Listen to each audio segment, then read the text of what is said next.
নমস্কাৰ বাহিৰৰ খাদ্যসমূহ আনহেলদি বুলি আমি সকলোৱে জানো বা তাৰ বিষয়ে আমাৰ প্ৰায়বোৰ মানুহৰে এৱেৰনেছ আছে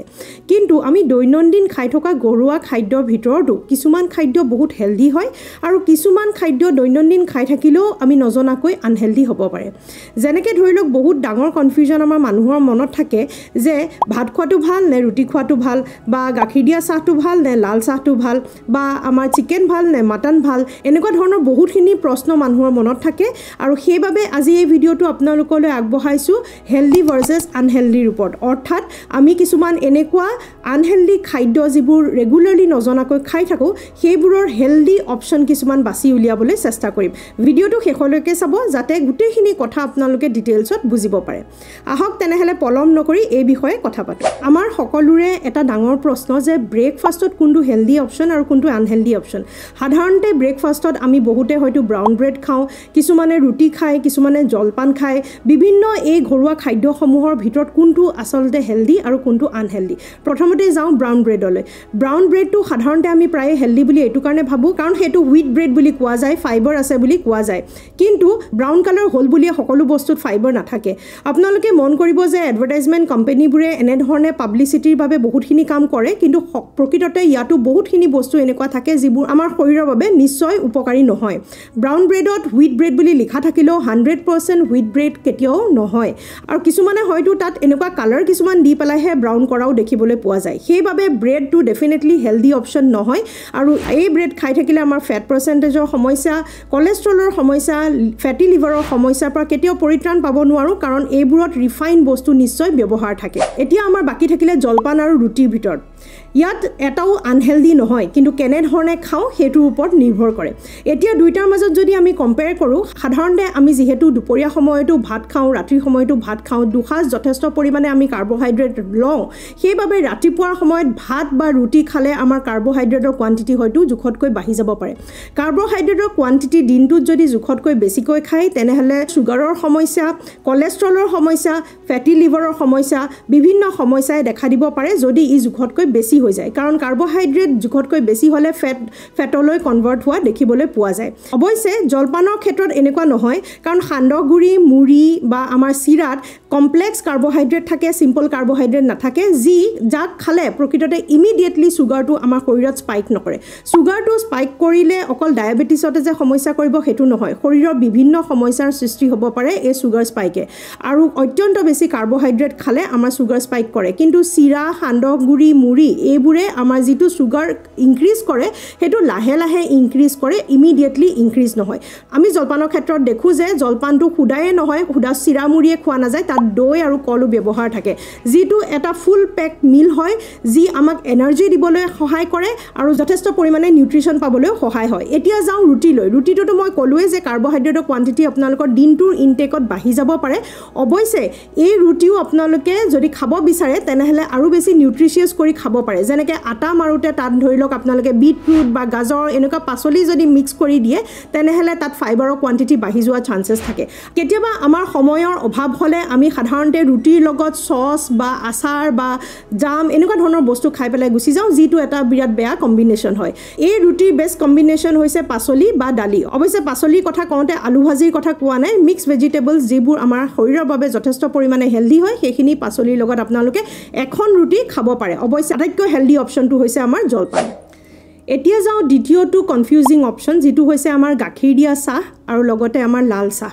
সাধাৰণতে গাখীৰ দিয়া চাহ আমাৰ কমফৰ্টিং হয় আমাৰ খাই ভাল লাগে কিন্তু এই গাখীৰ দিয়া চাহত গাখীৰ আৰু চেনিৰ মিশ্ৰণ থকাৰ বাবে ইয়াৰ ফেট পাৰ্চেন্টেজটো যথেষ্ট পৰিমাণে হাই হয় যদি আপোনালোকে ওয়েট লছ কৰিব বিচাৰি আছে বা ফেট পাৰ্চেন্টেজ কন্ট্ৰলত কৰিব বিচাৰিছে তেনেহলে গাখীৰ দিয়া চাহ নিশ্চয় এৰিব লাগিব যেহেতু তাত চেনি আৰু গাখীৰ দুইটাই মিক্স থাকে এতিয়া বহুতে ক'ব যে মই অকল গাখীৰ দি পেলাইহে খাওঁ চেনিটো ব্যৱহাৰ নকৰো অৱশ্যে গাখীৰতো যথেষ্ট পৰিমাণে ফেটছ থাকে যেটো কম্বিনেশ্যন কৰিলে ফেট পাৰ্চেন্টেজটো ইনক্ৰিজ হয় লগতে যি এন্টিঅক্সিডেন্টছ প্ৰপাৰ্টি সেই এন্টিঅক্সিডেন্টছ প্ৰপাৰ্টিখিনিও লছ হৈ যায় সাধাৰণতে কি হয় আমি চাহ প্ৰকৃততে আমাৰ শৰীৰৰ বাবে বিৰাট বেছি ভাল হয় তাত এন্টিঅক্সিডেন্টছ আছে যি বিভিন্ন ক্ষেত্ৰতে আমাক সহায় কৰিব পাৰে যদি তাক ঠিকমতে খোৱা যায় কিন্তু যদি ইয়াত গাখীৰৰ লগত মিক্স কৰা যায় তাৰ বেনিফিটছখিনি কমি যায় তাৰ জেগাত লাল চাহে নিশ্চয় সহায় কৰে ইয়াতে কৈ থওঁ যে হাৰ্বেল টিৰ অপচন আছে যিসকলে দুকাপতকৈ বেছি চাহ দিনটোত খাবলৈ চেষ্টা কৰে তেওঁলোকে দুকাপতকৈ বেছি খালে মাথু হাৰ্বেল টিহে খাব লাগে এতিয়া যাওঁ জাম আৰু গুড়লৈ বহুতৰে এনেকুৱা অভ্যাস আছে যে ৰাতিপুৱা শুকান ৰুটি এখনৰ লগত জাম বা গুড় খাই যোৱাৰ অভ্যাস আছে এতিয়া এই জাম আৰু গুড়ৰ মাজত কি পাৰ্থক্য আছে কোনটো হেলদিয়াৰ অপচন হয় হেলদিয়াৰ অপচন হৈছে আমাৰ গুড় কিয়নো জামটো যদিও আমাৰ ফ্ৰুটছৰ পৰা বনোৱা যায় যিমানটো ফ্ৰুটছ তাত ব্যৱহাৰ কৰা যায় তাতকৈ কেইবাগুণো বেছি তাত চেনি ব্যৱহাৰ কৰা যায় কিনা জামটোত প্ৰিজাৰ্ভেটিভো থাকে আৰু সেই প্ৰিজাৰ্ভেটিভ আৰু চেনিয়ে বহুতখিনি হেল্থৰ অপকাৰ কৰে সেইবাবে তাৰ অল্টাৰনেটিভ অপচন হিচাপে গুড় ভাল হয় কিয়নো গুড়ত কিছুমান নিউট্ৰিশ্যন ভেলিউ পোৱা যায় নেচাৰেল হয় আৰু লগতে ই আমাৰ এচিডিটিৰ প্ৰব্লেম পেটৰ অসুখৰ প্ৰব্লেমৰ পৰা বচোৱা দেখিবলৈ পোৱা গৈছে সেইবাবে জামৰ জেগাত গুড় সদায় ব্যৱহাৰ কৰিবলৈ চেষ্টা কৰিব ইয়াৰ পিছৰটো অপচন হৈছে আমাৰ আচাৰ বা চাটনি সাধাৰণতে সুদা ভাত হ'লে আমি প্ৰায়ে আচাৰ অকণমান বা চাটনি অকণ বনাই খাওঁ তাৰে ভিতৰত হেলদি অপচনটো হৈছে আমাৰ চাটনি কিয়নো ইয়াত ফ্ৰেছ বনোৱা যায় ইয়াত কোনো ধৰণৰ তেল ব্যৱহাৰ নাথাকে আৰু প্ৰিজাৰ্ভেটিভ ব্যৱহাৰ নাথাকে কিন্তু আমাৰ যিবোৰ ঘৰুৱা আচাৰ হওক বা বাহিৰৰ আচাৰ হওক তাত যথেষ্ট পৰিমাণে নিমখ ব্যৱহাৰ কৰা যায় যাতে সেই আচাৰটো বেয়া নহয় সেয়ে প্ৰিজাৰ্ভেটিভ হিচাপে ঘৰুৱা আচাৰত কাম দিয়ে কিন্তু বাহিৰৰ আচাৰ কিনি আনিলেও বহুতখিনি এক্সট্ৰা প্ৰিজাৰ্ভেটিভো তাত থাকে নিমখেই হওক বা প্ৰিজাৰ্ভেটিভেই হওক দুইটা বস্তুৱে এক্সেছিভ খালে আমাৰ শৰীৰত অপকাৰ কৰে ব্লাড প্ৰেছাৰৰ দৰে সমস্যাৰ সৃষ্টি হয় ৱাটাৰ ৰিটেনশ্যন য'ত পানী জমা হয় ভৰিৰ সৰু গাঁঠি ফুলিবলৈও আৰম্ভ কৰে সেইবাবে আচাৰটো যিমান পাৰে এভইড কৰিব লাগে অৱশ্যে আচাৰতো কিছুমান ভাল গুণ আছে প্ৰ'বায়'টিক হিচাপে কাম কৰে যিহেতু তাক বহুত দিন ৰখা যায় কিন্তু সদায় ৰেগুলাৰলি এই আচাৰ যদি খায় তেনেহ'লে অপকাৰো কৰিব পাৰে মাজে সময়ে প্ৰ'বায়'টিক হিচাপে নিশ্চয় ঘৰুৱা আচাৰ ব্যৱহাৰ কৰিব পাৰে কিন্তু বেটাৰ অল্টাৰনেটিভ হিচাপে চাটনি যিটো আমি ঘৰুৱা হিচাপে ফ্ৰেছ বনাওঁ সেইটো বেছি লাভজনক হয় এতিয়া যাওঁ নন ভেজ আইটেমবোৰ নন ভেজ আইটেমৰ ভিতৰত আমাৰ মাটন আৰু চিকেন কোনটো খালে বেছি ভাল হয় প্ৰায়বোৰ মানুহে কয় যে মাটনটোৱে অপকাৰ কৰে হয় নিশ্চয় মাটন আমাৰ শৰীৰৰ বাবে ভাল নহয় কিয়নো এইটো এটা ৰেড মিটৰ ভিতৰত পৰে ইয়াত ভৰপূৰ পৰিমাণে ফেটছ থাকে আৰু ৰেড মিট হোৱাৰ বাবে ই আমাৰ হাৰ্টত কলেষ্ট্ৰলত ফেটি লিভাৰ সমস্যাত আৰু ব্লাড প্ৰেছাৰতো অপকাৰ কৰিব পাৰে অৱশ্যে চিকেনটো যিটো আমাৰ লিন মাছলছ বুলি কোৱা যায় য'ত ফেটছৰ পৰিমাণ খুব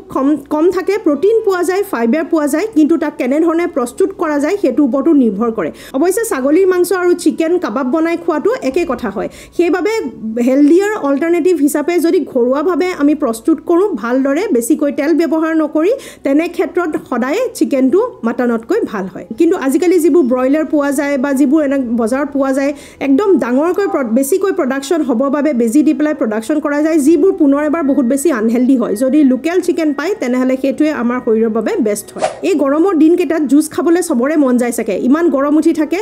ডিহাইড্ৰেশ্যন হৈ থাকে তাৰ ফলত আমাৰ খুব বেছিকৈ জুচ খাবলৈ মন যায় অৱশ্যে আমি বেছিভাগ সময়তে ফ্ৰেছ ফ্ৰুট জুচ বুলি বাহিৰৰ পেকেটৰ জুচ কিনি আনো যিবোৰ বিৰাট বেছি বেয়া হয় আমাৰ শৰীৰৰ বাবে তাত ফ্ৰুটছৰ নামত একোৱেই নাথাকে তাত বেছিভাগ সময়তে চুগাৰ কোৱান্টিটি খুব বেছিকৈ থাকে চুগাৰ চিৰাপবোৰ ব্যৱহাৰ কৰা যায় আৰু কিছুমান এনেকুৱা চিৰাপ ব্যৱহাৰ কৰা যায় যিবোৰ চিৰাপত সেই ফ্ৰুটছ নাথাকে কিন্তু ফ্ৰুটছৰ দৰে গোন্ধাই বা টেষ্ট হয় আৰু এইবোৰে আমাৰ শৰীৰত বহুত ডাঙৰ অপকাৰৰ সৃষ্টি কৰিব পাৰে সেইবাবে ফ্ৰেছ ফ্ৰুট হিচাপে আপোনালোকে পেকেট জুচবোৰ কিনি আনিব মেংগো হওক লিচি হওক যিয়ে নহওক এই সকলোবোৰ অপকাৰী হয় ঘৰুৱাভাৱে আপোনালোকে জুচ বনাব পাৰে যেনেকৈ আমাৰ নেমু টেঙাৰ জুচটো বাকীবোৰ ফ্ৰুট জুচতকৈও বেছি ভাল এইটো কাৰণে হয় কাৰণ ফ্ৰুট জুচ যেতিয়া আপোনালোকে বনায় সেই ফ্ৰুটৰ যিখিনি বেনিফিট সেই 100% বেনিফিট আপোনালোকে পাবলৈ সক্ষম নহয় কাৰণ তাৰ পৰা ফাইবাৰখিনি আঁতৰাই দিয়া যায় আৰু মাথো সেই ৰসখিনিহে লোৱা যায় যিখিনি পুনৰ এবাৰ মিঠা হয় আৰু যথেষ্ট পৰিমাণে চুগাৰ থাকে নেচাৰেল চুগাৰ হ'লেও তাত ফাইবাৰৰ কোৱান্টিটি কমি যোৱাৰ বাবে তাৰ বেনিফিটখিনি আমি যথেষ্ট পৰিমাণে পাব নোৱাৰোঁ সেইবাবে ফ্ৰুটৰ ক্ষেত্ৰত হোল ফ্ৰুট অৰ্থাৎ জুচৰ জেগাত ফল হিচাপে খোৱাই ভাল হয় অৱশ্যে নেমু টেঙা চৰ্বতটো আমাৰ বাবে বেষ্ট হয় চিয়া চিডছ দি পেলাই নেমু টেঙাৰ চৰ্বত যদি খায় এই গৰমৰ দিনত ভিতৰৰ পৰা গৰম বাহিৰ কৰিবলৈ আপোনালোকক সহায় কৰিব এইকেইটা আছিলে আমাৰ দৈনন্দিন খাদ্য যিকেইটা দৈনন্দিন খাদ্যত হয়তো বিভিন্ন ধৰণৰ অপকাৰো আমাক কৰিব পাৰে সেইবাবে আজি এই ভিডিঅ'টো আপোনালোকলৈ প্ৰস্তুত কৰিলোঁ হেল্ডি ভাৰ্চেছ আনহেল্ডি বুলি আশা কৰোঁ ভিডিঅ'টোৰ পৰা আপোনালোক লাভৱান হ'ল আৰু যদি ভাল পাইছে ভিডিঅ'টো শ্বেয়াৰ কৰিব এনেকুৱা নতুন ভিডিঅ' আপোনালোকৰ মাজলৈ আনি থাকিম বিভিন্ন খাদ্যৰ ওপৰত এক্সাৰচাইজৰ ওপৰত কোনটো এক্সাৰচাইজ শৰীৰৰ বাবে ভাল কোনটোৱে হয়তো অপকাৰ কৰিব পাৰে যেনেধৰণে আমি খাদ্যৰ বিষয়ে গম পালোঁ ঠিক তেনেধৰণে আমি এক্সাৰচাইজৰ বিষয়েও জনাটো দৰকাৰী কিছুমান এক্সাৰচাইজ আমি ভুলকৈ কৰিলে বা শুদ্ধকৈ নকৰিলে কিছুমান মানুহৰ বাবে অপকাৰ হ'ব পাৰে কেনেকুৱা ধৰণৰ এক্সাৰচাইজে অপকাৰ কৰিব পাৰে বা কেনেকুৱা ধৰণৰ এক্সাৰচাইজে উপকাৰ কৰিব পাৰে সেই বিষয়েও এটা ভিডিঅ' আনিম যদি আপোনালোকক লাগে এই ভিডিঅ'টোত লাইক কৰিব যাতে তেনেকুৱা ধৰণৰ ভিডিঅ' আপোনালোকৰ মাজলৈ আনি থাকোঁ নতুন এটা ভিডিঅ' যোগে লগ পোৱাৰ প্ৰতিশ্ৰুতিৰে আজিলৈ সামৰো নমস্কাৰ